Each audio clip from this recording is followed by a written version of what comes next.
بالله من الشيطان الرجيم بسم الله الرحمن الرحيم.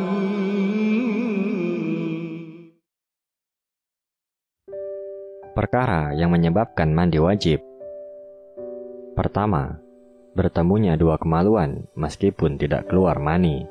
Nabi SAW bersabda, jika seseorang duduk di antara 4 anggota badan istrinya, lalu bersungguh-sungguh kepadanya, maka ia wajib mandi.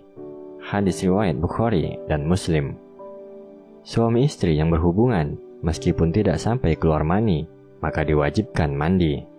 Dari Aisyah radhiyallahu anha, seorang laki-laki bertanya kepada Rasulullah SAW tentang laki-laki yang menyetubuhi istrinya, namun tidak sampai keluar air mani.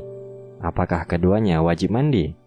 Aisyah ketika itu sedang duduk di samping, maka Rasulullah SAW bersabda, aku sendiri pernah bersetubuh dengan wanita ini, namun tidak keluar mani. Kemudian kami pun mandi. Hadis riwayat Muslim. 2. Keluarnya air mani baik disengaja ataupun tidak. Dalam perkara ini, wanita sama halnya dengan laki-laki. Allah Subhanahu wa Ta'ala berfirman, dan jika kamu junub, maka mandilah. Al-Quran Surat Al-Maidah ayat 6. Allah Subhanahu wa Ta'ala juga berfirman, hai orang-orang yang beriman, janganlah kamu sholat sedang kamu dalam keadaan mabuk, sehingga kamu mengerti apa yang kamu ucapkan. Jangan menghampiri masjid sedang kamu dalam keadaan junub, terkecuali sekedar berlalu saja, hingga kamu mandi. Al-Quran Surat An-Nisa ayat 43. Bagaimana dengan orang yang mimpi basah? Orang yang bermimpi tapi tidak ada tanda bekas mani atau sesuatu yang basah, maka tidak diwajibkan mandi, karena yang menentukan adalah keluar tidaknya air mani, bukan mimpinya. Dari Aisyah radhiyallahu anha, Rasulullah SAW pernah ditanya tentang seorang laki-laki yang mendapatkan dirinya basah, sementara dia tidak ingat telah mimpi. Beliau menjawab, dia wajib mandi.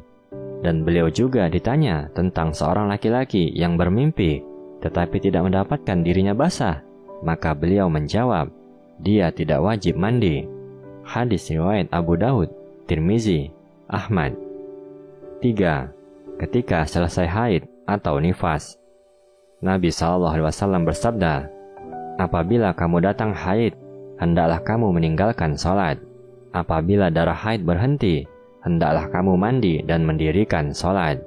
Hadis riwayat Bukhari, Muslim. Wanita yang telah berhenti darah haidnya namun belum melakukan mandi wajib, maka dilarang baginya melakukan hubungan suami istri. Allah Subhanahu wa Ta'ala berfirman, mereka bertanya kepadamu tentang haid. Katakanlah, haid itu adalah suatu kotoran. Oleh sebab itu, hendaklah kamu menjauhkan diri dari wanita di waktu haid, dan janganlah kamu mendekati mereka sebelum mereka suci. Apabila mereka telah suci, maka campurilah mereka di tempat yang diperintahkan Allah kepadamu. Al-Quran Surat Al-Baqarah ayat 222. 4. Ketika meninggal dunia. Yang wajib dimandikan adalah setiap muslim yang meninggal, baik laki-laki atau perempuan, anak-anak atau dewasa, kecuali jika dia adalah orang yang mati syahid dalam medan perang melawan orang kafir. 5. Ketika masuk Islam.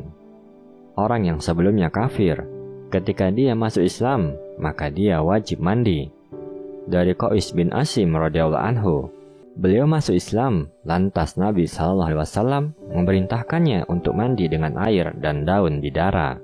Hadis riwayat Nasai, Tirmizi.